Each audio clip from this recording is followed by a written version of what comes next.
this brilliant new book, the Book of Dhaka, which is just out.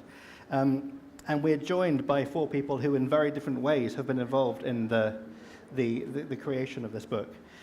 We are joined by, starting at the very far end of the stage, by Pushpita Alam, who is the managing editor of Bengal Lights Books, and who is also herself a translator, who's translated two of the stories in this book, which I will be asking her a little bit about.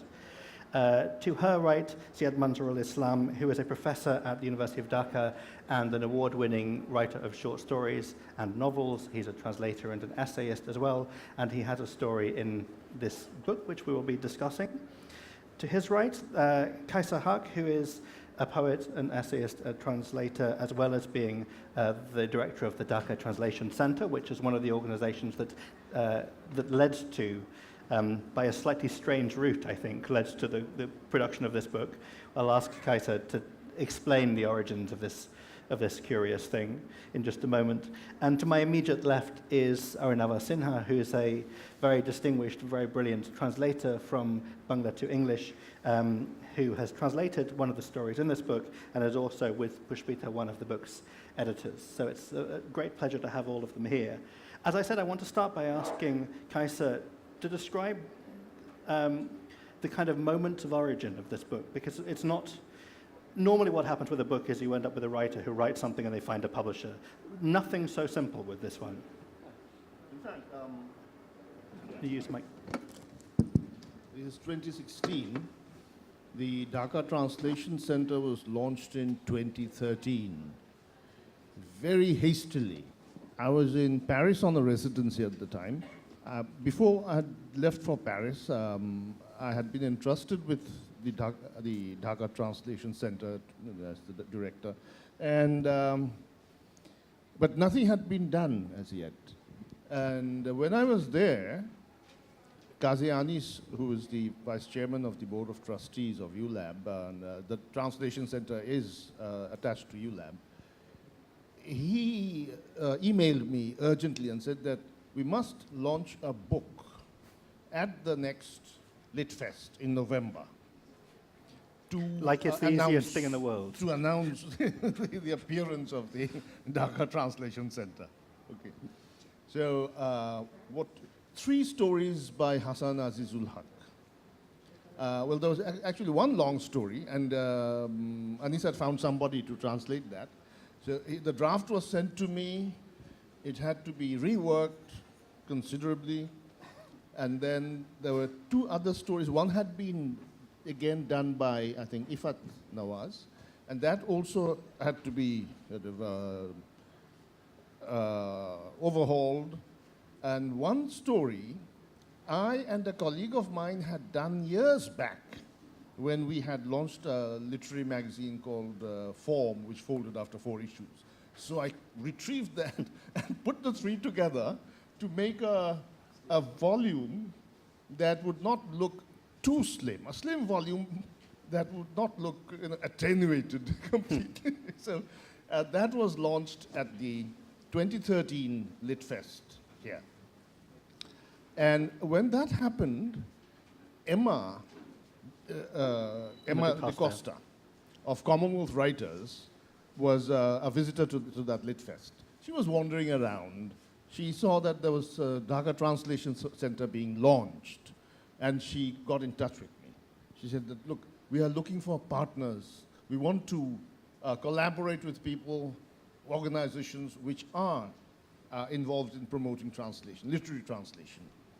So that began a fairly long-term partnership, because it's lasted so long, and I think it will continue. What she proposed is to have a couple of workshops, and on the basis of those workshops to produce a book. In the meantime, she had arranged a visit for me to the BCLT, which Daniel was running at the time at UEA, the University of East Anglia. It was the summer summit of translators. So all the people who were there were experienced translators. And Arunava had gone as a specialist. He conducted a workshop or two with. So I linked up with Arunava. Emma, again, played a key role there. And we decided to have Arunava as a partner of DTC in organizing the workshops. Now, these workshops have been a certain pattern has been created by BCLT, and I think Daniel had a role in that.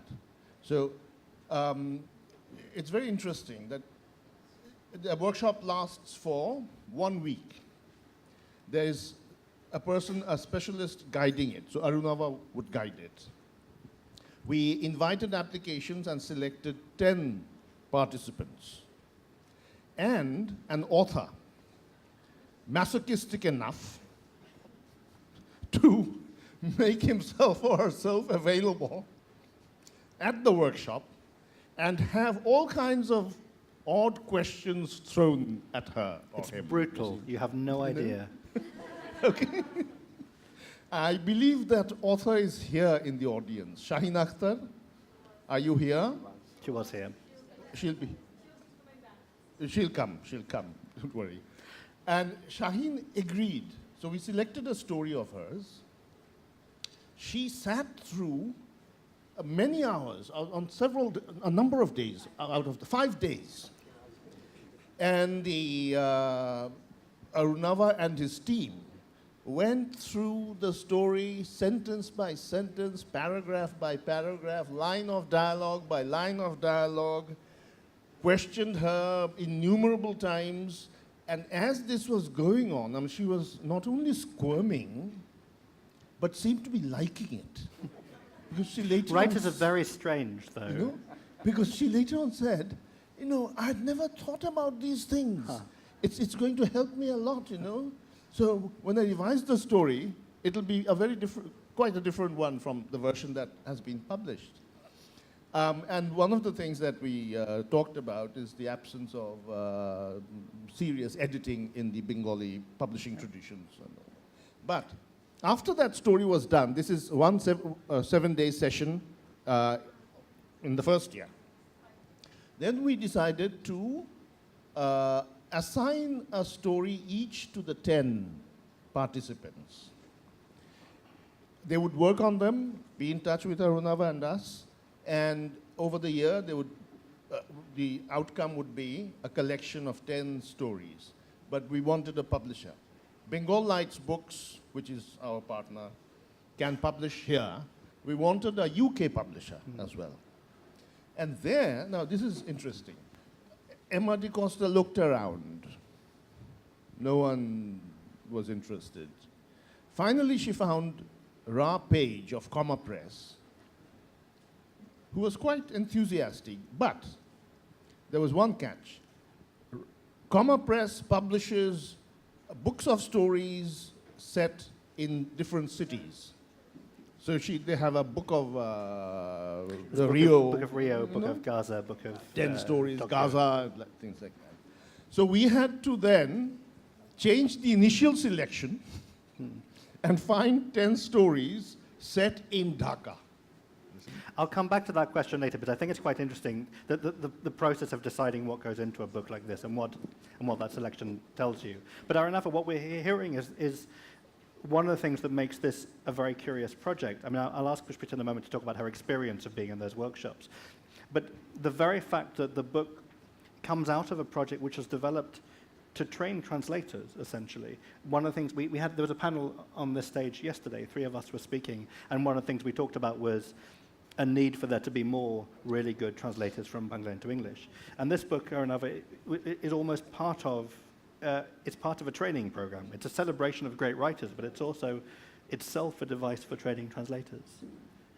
Yes, and that certainly makes it possibly one of the most unique books of translation in the world, I imagine. And apart from anything else, I think it's fantastic for workshop participants to know that their work is actually going to be part of a printed book so early on in their careers. It's a great fillip and great incentive to carry on working, as you know, without money or without any real fame or glory, other than purely for the love of it. We get to be on stage at the Lit Fest. yeah, I feel yes, we very do, we do. famous right now. We do. And for at like some 55 minutes. and at some point we must also ask those of them who are present to take a bow. Yes, we'll Yes. we'll have a curtain call for the other writers, because I know that there are some others in this room. Pushpita, will you describe that experience when Kaiser was talking about that workshop format, where you have the writer there, and Arunava leading the first workshop, and you're doing that kind of relentless, you're arguing about every syllable and every piece of punctuation. What's that like for the participant? I mean, because it sounds like it's either profoundly boring or completely thrilling, depending on if you're a kind of weird person who likes the same things that we like commas and semicolons and things. Hi, can everybody hear me? Yeah. Thank you. It was both, I think, in turn, I think. I have some of my fellow inmates here with me.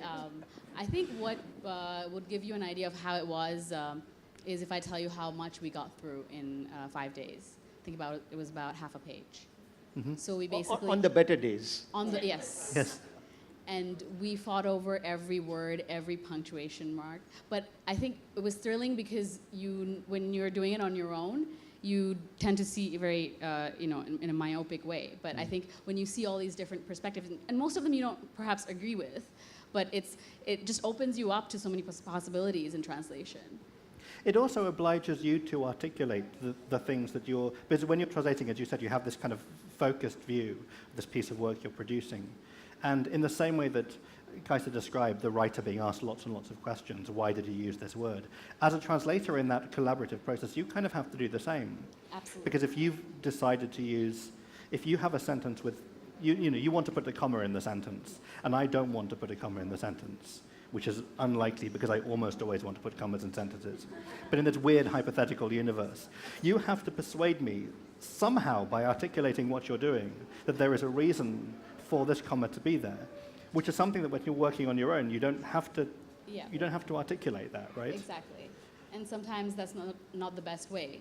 But when you have 10 people in a room fighting over everything, I think what comes out is probably the best product possible. Right.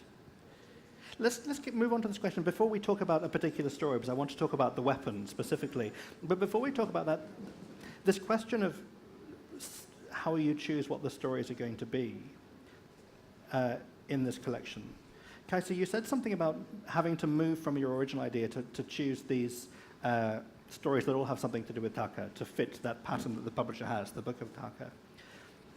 Was it an easy thing to do? Is there a lot of, is a lot of what's happening that's interesting in writing in Bangladesh, is it urban? Is the tradition? I mean, how hard is that decision to make? Well, I mean, there are a lot of stories set in Dhaka and perhaps more in the small towns and in the countryside.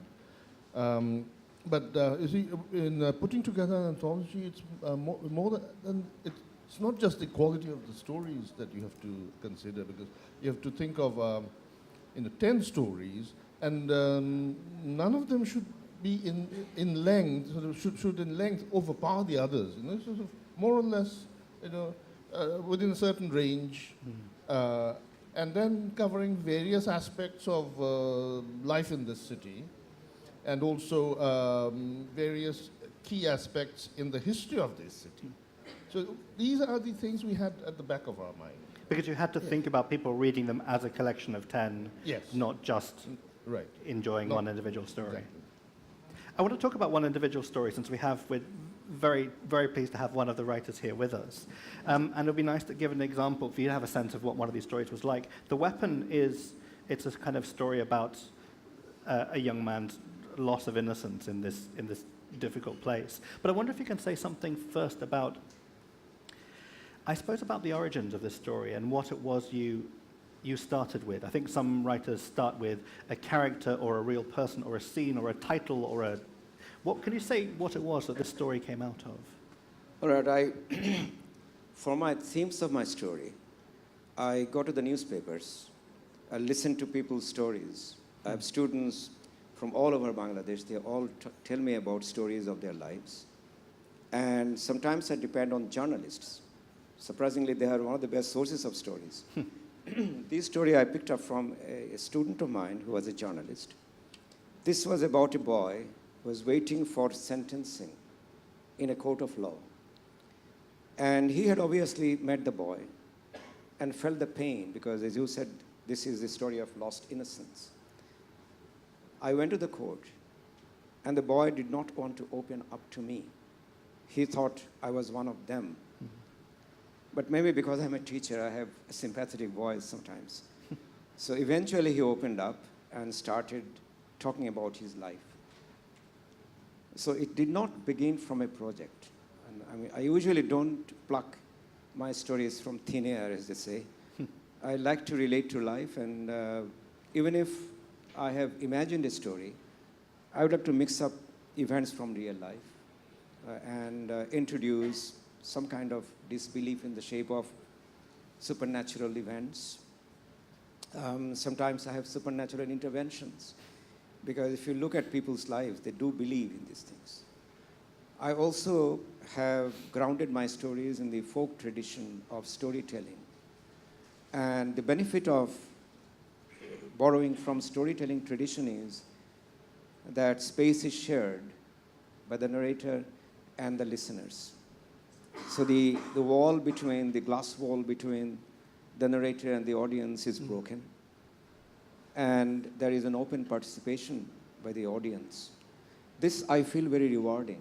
And when I talked about this boy's story, I like to imagine that people are sitting out there who are reading my story from a safe distance, who do not know anything about what happens in this city of Dhaka and its great underbellies.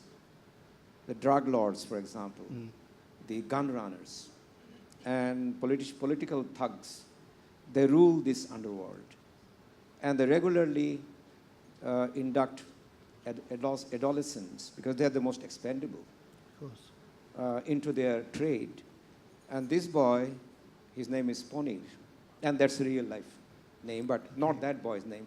Yeah. I have all the respect for the boy. I didn't want him to be projected as somebody who has a negative image. But that boy, who I met in the court, first of all, he has lost his innocence. He was trying to be more macho than macho in the men's world. And he has obviously been trained in the use of weapons. And I couldn't guess whether he was into drugs, but that goes hand in hand. And I saw this story as a kind of representative tale of families who suffer, who sacrifice so many things as they go through life. And it's a very painful story. I felt tremendous amount of sympathy for the boy. But fortunately, the boy was sentenced given a very light sentence. I suppose the judge sitting there, maybe he had been a teacher in one of his lives, but he was very sympathetic to the boy. I don't know, frankly speaking, I don't know what happened to the boy. I couldn't keep track of him. But I know boys like these never come back to life. If they do in such different disguises that their real self gets lost behind the disguises. So that's my story.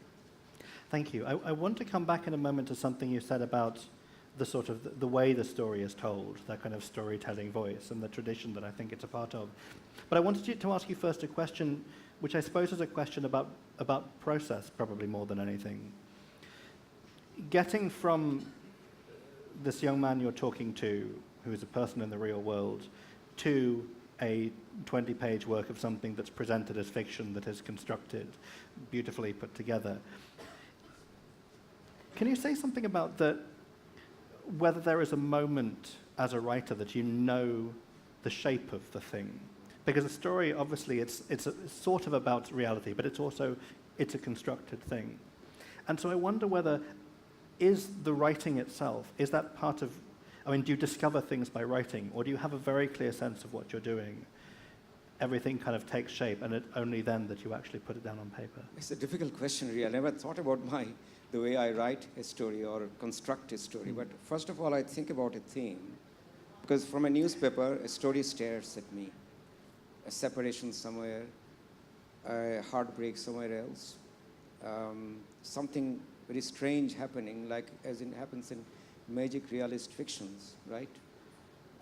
So these things, if they strike me, then I preserve them in some part of my brain. I don't know where, inside the skull of my head maybe. And eventually one event, another event, they link up. But that happens during the process when you're writing. That's the process of writing the Right. story. And the rest is chemistry. Right. I don't know where these dialogues come to me, but as the story begins, I do not have an end in sight. That's almost what I was like- curious about. It's yeah. almost like getting into a tunnel, Mhm. hoping that there will be light at the end of the tunnel. There is usually a light at the end of the tunnel. And sometimes there is a moment in a story. I believe that every literary work, to be worth, must deal with moments. A moment when things come together. I hate to use the word epiphanic moment, Yeah. but being trained into literary criticism, probably I'll do that. But that's the moment when the story hangs in a balance. Whether this becomes a reportage, a newspaper article, or a court document, in this case of the boy, or a real story, depends on that particular moment, how it unfolds. For me, the moment came when the boy was made to make a choice. He had a book who he got in school for punctuality, a book of memorable sayings. He almost memorized the whole book. That was his most prized possession. And when he had to leave school, he had to keep the boy safekeeping, the book in safekeeping.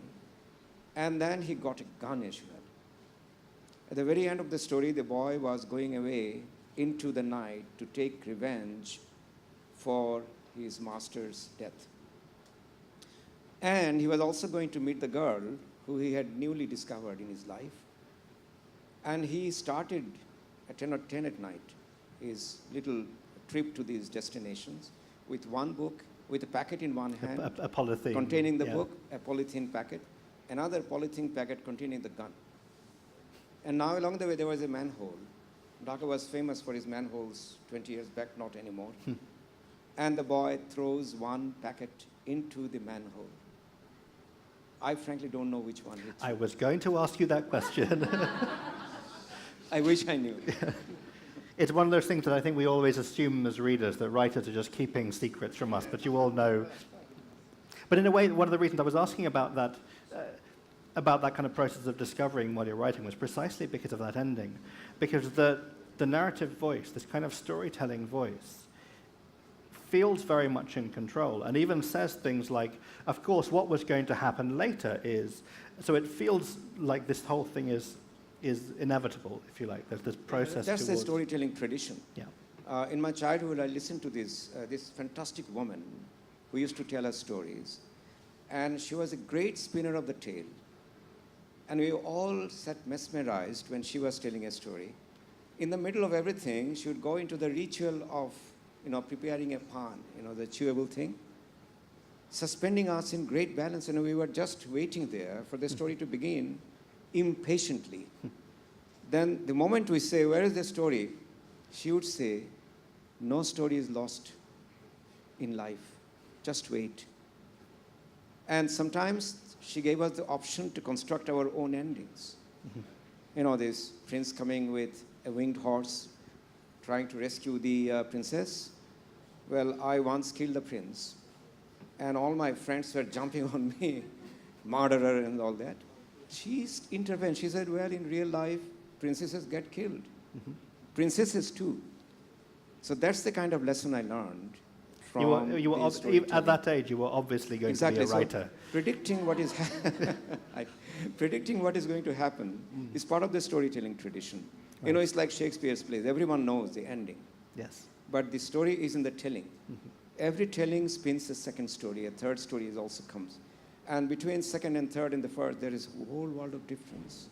Depends on who is telling the story. So I humbly believe that I belong to this tradition of storytelling. That's why I am always myself in the story. I become a part of the story itself. I do not keep an omniscient narrator's very hallowed position. I become a part of the story itself. Sometimes in one of my novels, at one time I forgot the name of my story, of the character. And people ask me, how did you forget your character's name? I said, in real life, do you always remember people's names? In one of my novels, there are 3 characters of the same name. I can challenge you, no other book in the whole world has 3 characters with the same name. Somebody was so angry and asked me, why did you do that? I said, in your neighborhood, don't you have other 2 persons with your same name? Urunavo is a friend of mine, and I have 3 friends whose names are Urunavo. So I tell them, if in your neighborhood there are 3 characters with the same name, well, my book is bigger than the neighborhood, for God's sake. Otherwise, why do I write? It does make sense. I'm not sure. I know publishers who wouldn't completely agree with you, but I understand the logic. But I have some crazy publishers who go along with me. That's the best thing to have. I'm just thinking of the markups. Yes. I want to ask Arnav, following on from that point, actually, the question about, I suppose, how a story is told and how it changes, and exactly what you were saying, and the story gets retold by different people and adapted slightly, what you were describing about yourself as a young person taking control of the story. One thing that obviously happened to the story that is very peculiar is translation happened to it. Translation's a very strange thing, as we all know. And one of the things it means is that without, presumably, I assume you didn't decide to change the ending and do dramatic things like this. You kept a close eye on him. I'm so grateful that Arunavo decided to translate it. I didn't have to go through Shaheen Akhtar's fate. Translators throwing me questions like a ton of bricks. He did it, and he did a marvelous job. And you didn't ask questions. But can you say something about that? When we were talking about things like the storytelling, that storytelling voice, can you describe that sort of the finding of the voice in a translation, especially something like this, which it's quite a distinctive spoken voice? Yes, well, you know that, Danny. I mean, you work very closely with the original text, and you're not overthinking it initially. But the beginning is important. And when you discern a very strong voice in the narration, then you're making sure that you've started the story with the right voice. And once you've got that, then you move very quickly because you know you've sort of captured it. It is your judgment as to whether you've got it or not. But at least you're trying to get something unique and not just sound like any other storyteller. And also this particular story, of course, as a translator, I have this practice of sometimes not reading a text before translating it. Do you do that as well? I try and avoid reading things before I translate. Yeah, exactly. Novels, stories, anything. Yes, That's my preferred way of working. Yes, exactly. So there's this joy of discovering the text as you're translating, and sometimes you're torn between translating and, no, I want to read on. So that's when you know you're really into it. Yeah. And I think you'll agree, really good literature translates itself almost. It's much easier to translate when the original is great writing. Yes, I completely agree. Pushpita, what Arnav was just saying was something about trying to find a voice that's distinctive, so it doesn't sound like anything else. That's something when he was describing that, kind of finding that first thing. You have 2 stories in this, as a translator, 2 stories in this collection. Would you say something about for people who don't know the stories, about those 2 stories, but also whether they had different challenges, or whether it was difficult to make them, because they have to feel like they're by 2 different writers, Yes. even though they're both sort of by you. Translation is really weird. I did The Raincoat by Akhtaruzzamán Ilyas, which actually was a story I was in love with. So, and the other story I did was Decision by Parvez Hussain. And I was lucky because they were very different in terms of the way they were structured. Raincoat was kind of like a stream of consciousness story, whereas this Decision was very much dialogue heavy. It was very based on dialogue. So it was a little bit easier to sort of bring through voice, because it was, in one story, it was mainly the voice of the 2 characters having that conversation with the backdrop of the Boi Mela. And in the other story, it was mainly the protagonist, who in the Bangla version remains unnamed till the very end. Which is something the editor, that Ra was not happy about. And, yeah, so, we don't agree with that. Yeah, like the habit of 3 characters with the same name.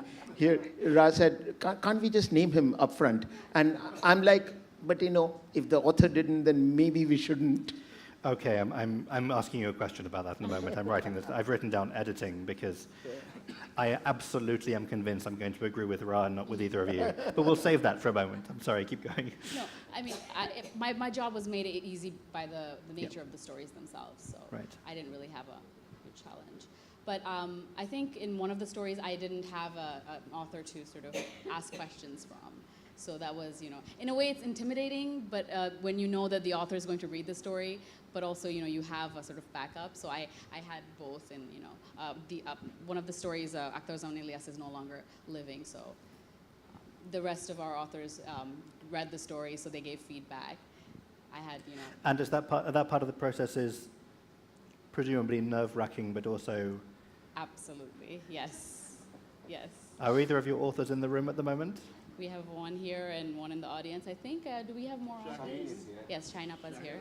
But the ones you translated? No. Then, he's not here. then we can speak frankly then.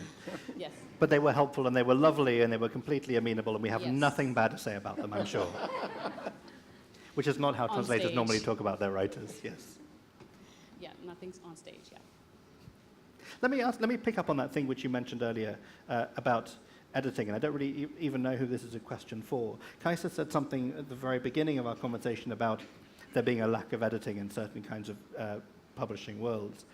And I wonder to what extent that's one of the kind of tensions you have in this thing, which is an international project with participants from different countries, that one of the things that is a clash is the assumptions about what an editor can do with a writer's text. Because when Aranava said a moment ago, maybe the writer did this and so we should leave it, I think we are much less respectful, not exactly respectful, but I don't think, it's very unusual to hear a publisher say anything like that in the English-speaking world. Because writers are allowed to be wrong sometimes. I mean, obviously you don't tell any writers because all genius isn't always right.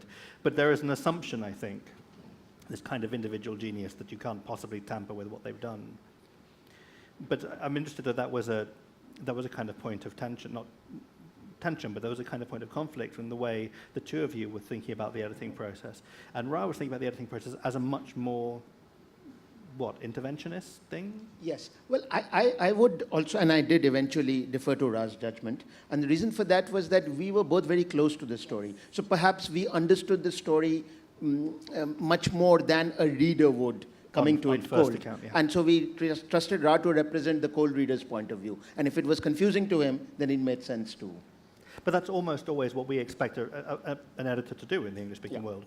That one of the reasons you want them to edit something is because they can read it first and be a sensitive and well-informed and articulate. Yes. Unfortunately, in this case, at least I had read the story earlier and several times earlier because I'm quite a fan of Elias's, so that made it a little difficult, I think. I have a question which will possibly seem like a slightly strange question, and I apologize. I don't really apologize. I'm going to ask this question anyway. I make no apology at all for this question. I want to ask a question about endnotes. The stories have, in some cases, quite a lot of notes at the end explaining things. Pushpita, one of your stories has like 20 endnotes. That's obviously a decision that the stories are going to have this kind of apparatus to explain them. But that seems to me to say something about what this book is for and who this book is for. I'm assuming these stories, when they were published in Bangla, in this country, did not have that. So is that, I mean, what can we interpret from the fact that there are things in there that are given this kind of a cultural explanation? Well, my answer is that yes, you're right. The attempt here is not just to produce a work of literature, but also through it enable an understanding of the culture and the geography and the history of the city. And in that case, there are certain gaps in factual information that need to be filled, which perhaps just the reading of a work of fiction might not necessitate, or you can trust the reader to go out and find out on their own. But in this case, it made sense to fill that gap and complete the picture. At least that was the way I looked at it. I'm not a fan of endnotes myself. I think it was also partly a stylistic choice. I think all the book of the city books that Rob produces does have this sort of style. And the story that I did, which has over almost a page of endnotes, it's based on the Liberation War, which has a lot of, words that are sort of, like say kanchena, which has connotations that are cultural, that are also emotional. So you couldn't really take it out of the text, but also not convey that. You couldn't assume the readers would know that. Exactly. Yeah. It kind of comes back, though, to what Kajsa and I were talking about at the very beginning, about what the function of this book is. Because in some ways, what Kaisa, what you were describing was the book which was a product of this curious process. But also we know that it has this other effect, which is it makes people in one part of the world begin to understand life in another part of the world. The English-speaking world in the UK and the US is not full of people who know Bangladeshi literature, is not full of people who know Dhaka, is not full of people who understand the tradition any of these stories are coming from. Is it, Kaisa, is it, I don't know, is it too grand to suggest that this book is also making a kind of statement about the way in which these stories travel? The stories themselves, or The stories themselves, but also the very fact that a collaboration between organizations and people here and in the UK has resulted in stories about this city which is not known to a lot of people in the UK, well, are coming to readers. yeah. I will give copies of this book to my friends Quite. for whom in many cases it will be the first time they've read a story from this country. Well, yeah, I mean, the Western reader is not familiar with Bangladeshi literature at all. So, to start with, I think you do need the help of apparatus like the endnotes. But if, as we hope will happen, Bangladeshi literature gets to be better known in the West, I think we'll gradually sort of dispense with a lot of these. And in general, I think glossaries have become quite redundant nowadays because of the internet. You can Google anything and you'll get an explanation. So, and that's quicker than actually going to the end of the book to look up a net often, So, yes, I think, and again, another thing is that, well, to start with, when you are just introducing a literature to a foreign audience, it's almost like ethnography, because it's something strange. It comes from a remote place that they hear about only when there's a disaster.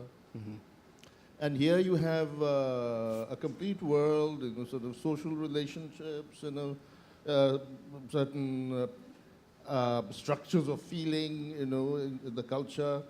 And all these things have to be conveyed somehow.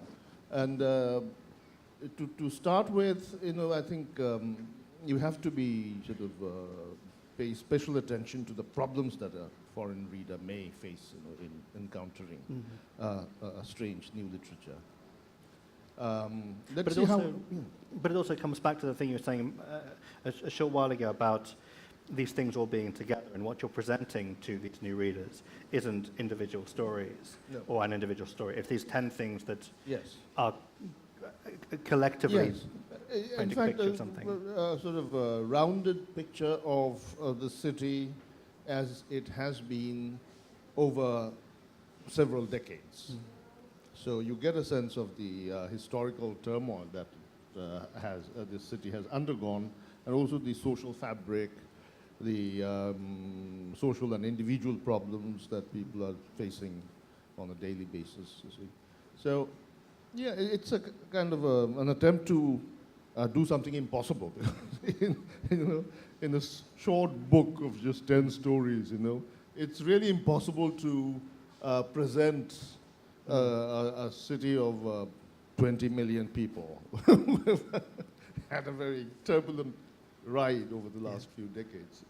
I wonder how that project feels to a writer, where presumably when you wrote The Weapon, you weren't thinking this is part of a project to be part of a greater thing where there are these stories that are connected but unconnected. Yeah, one day someone will do the Book of Dhaka and then I'll be ready for them. Can you say something about then what it's like having your story, which is a beautifully constructed, isolated thing, but it's also somehow now it's found these 9 friends, right? And it's in this interesting conversation with these 9 other. Now, a city is a soft city, and the city is a hard city. The hard city belongs to the architectural structure of this city, engineering, the roads, bridges, and all these things, shopping centers. But the soft city is imaginary. People relate to each other, communities grow, children play in the streets, and then people dream, daydream, jaywalk, All these kinds of things make the soft city, which you carry with you. And on that level, you can relate to any city in the world. Like I read the Book of Khartoum. I've never been to that city, probably will never be in my life. But I could relate to every story because it touched me, those stories. There is a story of an old man who reminisces about the childhood he had spent in the city without crossing over into any of the cities, mega cities of the world. I can vividly understand, imagine what it is like living in a city which keeps changing its geography. Now, Raincoat, which Pushpita has translated, took place in 1971, and mine about 1990. 30, 40, 50 years, Dhaka has changed drastically. Roads are gone, historical markers are all gone. The city is in turmoil. It's a very dynamic but restless, changing city. One thing will never change is the imaginary, those nostalgic memories of past. So I believe that a city is built on many things. One of these is memory. So when I wrote that story, I believe that I have taken from certain elements from that collective memory in which a child gets lost in the city, and then that's a tragedy for a family. That constitutes the software, or let's say the folklore of a city. And I believe that that way one city can always connect with another city. Although externally, the hard city, it cannot connect Philadelphia with Dhaka. But that book also I read. Ra has edited that.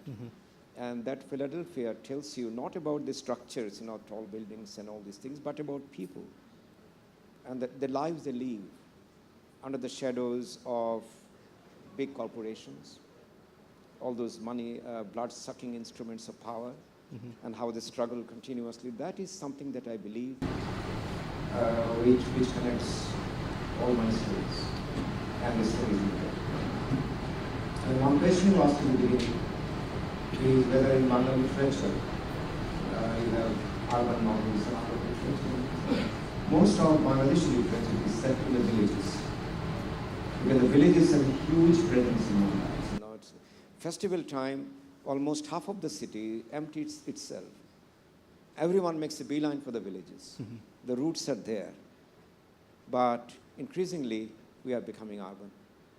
And maybe in the next few years, you'll keep seeing the urban literature proliferating. But as long as they do not detach themselves from the great imagination which connects people, they will be valid. I suppose the question that comes from that, and I don't even know whom to ask this question because it's an impossible one, so I will just ask it and see who's going to be brave or foolish and try and answer it. But it's a question about what the function of fiction is.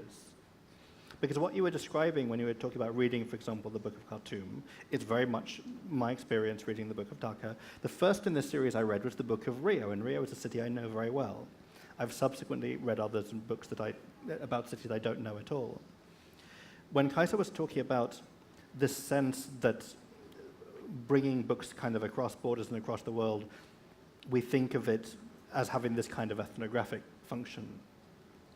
I recognize that as a kind of publishing conversation, but actually from a reader's point of view, what seems to me to be the beauty of a book like this is almost the opposite of that. That actually, whether you learn about Dhaka or not from this book, it seems more or less irrelevant, because actually what you get from the book is stories of people who are in love or who are afraid or who are happy or who are sad, and what you get is, this is what fiction is for. Someone's going to answer that. Yeah, there we go. The nature of fiction. Go on. Kaisa's going to tell us about the nature of fiction. You are sort of suddenly taken a sort of Platonic leap, as it were. There's this kind of good luck. Fictiveness is conveyed, but it's always anchored in specific social, cultural realities. But there's a reason that I'm able to enjoy these stories and connect to these people, or you're able to connect to the Book of Khartoum. Yeah, because through those, you do get something universal, yes. But that universal thing is not something that exists beyond this world, as it were, in a transcendental realm. No, it's always located in the sort of specificities of a particular place and culture. You know? So, and then learning to appreciate the universal in those specificities, I think, is what leads to true mutual understanding. That, you know, a person may be wearing a lungi and, you know, a kurta, but what is going through is universal. But the lungi and the kurta are also an essential part of his persona, you know. So, and the more we learn to sort of see the universal in the within the specificities, I think the better it is for literary. So the specificity is inevitable, Yes. and it's also valuable. I mean, this is slightly summarizing what is the thing that makes Shakespeare a great writer. One of the things is to do with a kind of specificity. Yeah. But our experience of these things as readers isn't it extraordinary that you read It the is, Dhaka yes. book or the cartoon That book or whatever? the universal and all. The two become conflated, as it were. And it is that which makes art and literature, you know, not just the. The transcending. I thing. remember what, you know, the writer Nadeem Aslam once said at Jaipur, and I thought it was great. He said, great fiction takes you into a space which you never knew existed, but when you're there, you say, this is it. This is where I want to be. I'm not going to attempt to answer your question, but what I liked about Coward. the book personally is I think it also gives a nice journey through the different types of fiction. I'm stretching it a bit. Like my story, the first story is a stream of consciousness story. They're very dialogue-based stories. I feel there's elements of surrealism in some of the stories. There's fantasy in the other stories. His story is very much following the oral tradition. So I think it's also a journey through the different types of fiction, which I found really interesting. Yeah, that's true. We have a little over. Sorry, were you?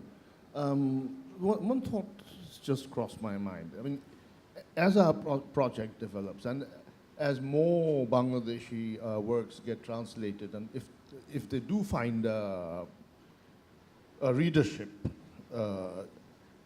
then I wonder what effect it will have on the writer in Bangladesh.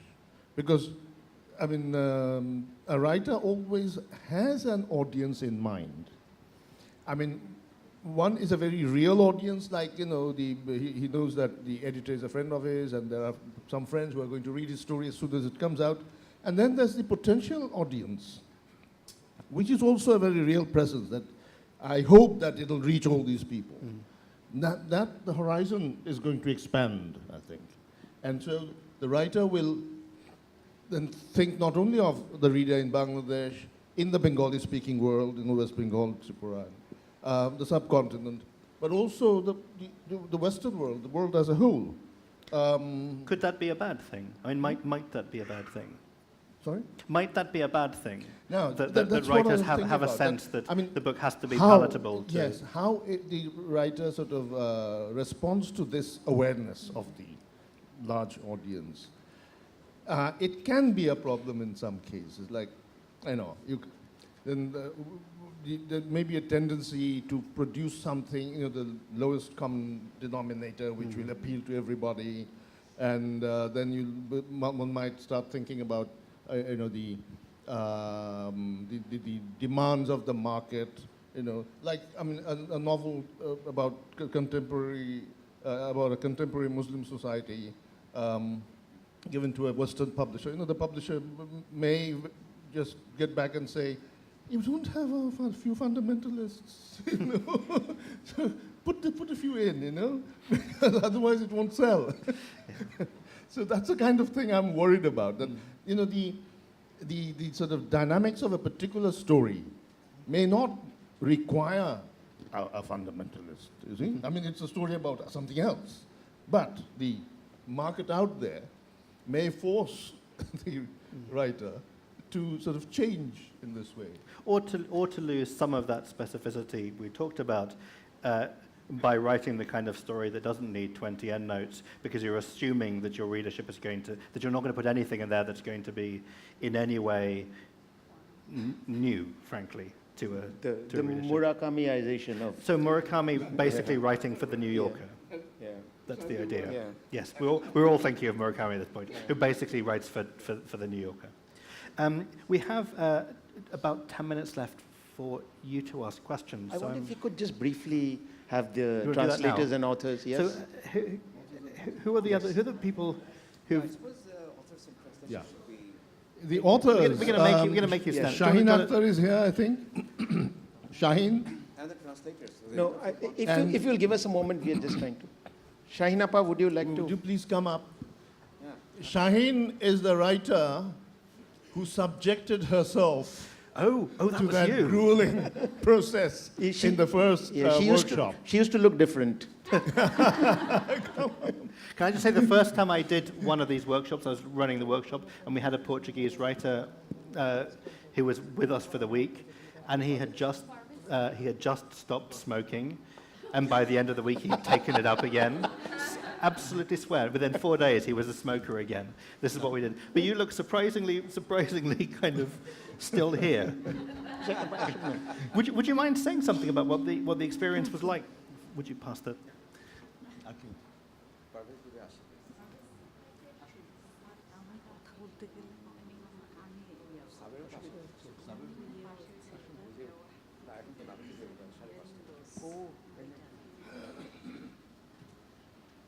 আপনি বলুন না, এখানে বলুন। এখানে বলুন। Is this? I think we've surprised someone. আপনার যেটা ইচ্ছে গল্পের বইটার ব্যাপারে, আমার লেখার ব্যাপার হ্যাঁ, আপনার গল্পটার ব্যাপারে বলুন। বাংলায় বলছি হ্যাঁ, বাংলায় বলুন। Sorry hearing problem No. আচ্ছা আমার গল্প তো একটা আছে এখানে সব বাংলায় বলছি তো গল্পটা আমি লিখেছি বেশ আগে তো এটা একটা ডাইরেক্ট এক্সপিরিয়েন্সের বিষয় ছিল কারণ একজন মাসাজ করে একজন মহিলা ঢাকা শহরে বিভিন্ন মহিলাদের সাথে তার ইন্টারেকশন হয় সে আপার ক্লাস গুলশান এরিয়া তারপরে আর্মি এরিয়া যেটা খুব সিকিউরড তারপরে আবার মিডল ক্লাস এরিয়া এবং বিভিন্ন মেয়েদের সাথে ইন্টারেকশানে শহরের একটা চেহারা উঠে আসা তো সেরকমই ছিল আমার কি পয়েন্ট যেটা ছিল গল্পে সেটা হলো যে মিস কল একটা ফোন আছে কিন্তু সে মিস কলই দেয় কারণ পয়সা লাগে তার তো মিস কলটা একটা বড় বিষয় ছিল আর সেই মাসাজ করে যে তার বিষয়টা ছিল যে সে একটা কমিউনিটির থেকে আসা একসময় ওরা ব্রিটিশ পিরিয়ডে মাইগ্রেটেড হয়েছিল বাংলাদেশে এবং সেটা বিহারের ইউপির কিছু জায়গার থেকে যেটা নাম ওরা জানে না মাঝে মধ্যে বলে যে বালিয়া গোরখপুর হ্যাঁ এরকম তো সেইটা আমি জানি না অনেকক্ষণ কথা হচ্ছিল যে আসলে ট্রান্সলেশন দিয়ে যে কিভাবে কমিউনিকেট করা তা আমরা যারা সাধারণত আমাদের থাকে যে বাংলায় লিখছি বাংলার পাঠক এবং তারা অনেক কিছুই জানে আমাদের কালচার নিয়ে ইভেন সেই মহিলা যে ব্যাকগ্রাউন্ড থেকে এসছে তো সেটা ট্রান্সলেটারের বিষয়ে আর অনেকক্ষণ আলোচনা হলো এডিটরদের মধ্যে যে সেগুলো কীভাবে আসবে তো আমার গল্প সম্পর্কেই Thank you. Thank you. So, do you want a quick summary? Yes. So Shahinappa spoke about the story of her the Suse who goes from house to house offering her services, and she travels through different parts of the city. And the key element of her life is the missed call, because she doesn't have enough money to call her clients, so she calls them and disconnects, and then they call her back and tell her when they want her. And of course, there are clashes and there are conflicts. And it goes into her life and traces her ancestry and the fact that her family had actually migrated from what is now India to what is now Bangladesh many years ago. And it ends with her again going on her way. Thank you very much. Is there someone else? Who There's a hand up over is there. Parvez here? And some of the translators are here. Yes. Will you just introduce? Pushpita is Come. sitting here. Pushpita, yes. And we have Arifa, and Arifa. we have Marzia. Please And Marzia? I'm Marzia Rahman. I have translated the story Hilal was on his way to meet Reshma. Thank you. Hello, I'm Arifa. I translated Shaheen Appa's story. It's called Home in the book. The original story was Astan. Hello, I'm Soeda Nuri Raihan. I have translated Rashida Sultana's Janoni, and it's called Mother in the Book of Dhaka. Thank you. Thank you. Oh, this gentleman there. Thank you. I am Muhammad Shafiqul Islam. I translated Biprodash Borua's The Father and the Princess. It was an exciting experience. Thank you. Thank you very much. It's great to have all Anyone of you else with us. hiding at We the had back? a question. Would you have? Was there a question, gentleman there? Actually, I have a question about translation that you guys mentioned that you don't read ahead before you're translating. So there are two ways of translating. One is direct translating, which is like literary. Another one is you take the essence, you feel it, and from the whole sense and idea of it, you translate it, which probably works for more of a poetry. Because one of my friends works for Classical Music Association, asked me, do you know a translator who can translate the spiritual and the folk songs, so which are very, very difficult in lyrics and very, I would say, complicated to translate in English or any other language. So I couldn't really answer how to do that, because that probably would take someone who is also poetic in a sense to deliver that kind of essence in it. So that is one question. How do you translate that? And my another comment towards the suspicion about if we have an international audience, how would it change our writing? That is, I would want to quote one of the greatest writers and filmmakers, Satyajit Ray. He said, "Swadeshi hocche সবচেয়ে বেশি আন্তর্জাতিক," which means local is the most international. And I see all these upcoming Indian young writers, very brilliant, like one of the Arvinda, I think, wrote White Tiger. They all have absolutely local, essence in it. They are not trying to please the West, but that makes it so much more powerful. So I hope our young writers will, try to be original in that sense. And if we understand Western literature, why would they not understand us? That's a very good point. Thank you very much. Aranava or Pushpita, do you want to say? Do you answer the first question? I'm not sure exactly what you want to know. Do you mean, well, in our case, since this was prose, as you pointed out, it is what you call direct translation, which is with great fidelity to the original in terms of words, vocabulary, tone, sentences, phrases, as much as is possible, without sounding like alien in English, right? Would you say that? But this doesn't mean that other thing, which is to do with the feeling of something, feeling of a piece of writing, the spirit of it, you're not completely dismissing that and saying all I'm trying to do is maintain one thing. No, not at all. But I think it's this kind of separating the way we translate prose and poetry is slightly misleading, because actually prose that is artful has a lot of the same challenges if you care about rhythm and if you care about voice and if you care about cadence and if you care about all those things. Absolutely. It's just that maybe with poetry there are a few more constraints in terms of sometimes rhyme and number of syllables and so on, which may need you to play with the words a little bit more than you would need to in prose. With fiction and with great writing, the words can convey all the things, all the intangibles as well. Certainly. Also, I think the particular sort of texts that he mentioned that he was trying to get translated, they are esoteric in nature, certain spiritual songs. So there, that is a very special case, because they have their own esoteric philosophy, which is which gets into the language of the lyrics, but not in a very obvious way. So there's the hidden meanings and all those things. So, that's a totally different question, really. We have time for one. Did you have a question in the second? If you should wait for the microphone to come to you. We've lost the microphone. Just here in the second row on the aisle, please. A short story has 5 important elements: setting, character, plot, theme, and conflict. My question is about on setting. The Victorian writer Thomas Hardy's setting is one kind, and whereas modern writer Catherine Mansfield's setting is upright building. What is the difference between in the settings of Catherine Mansfield's setting and Thomas Hardy's? Yes. No, that's a different thing. I believe you are talking about the importance of setting.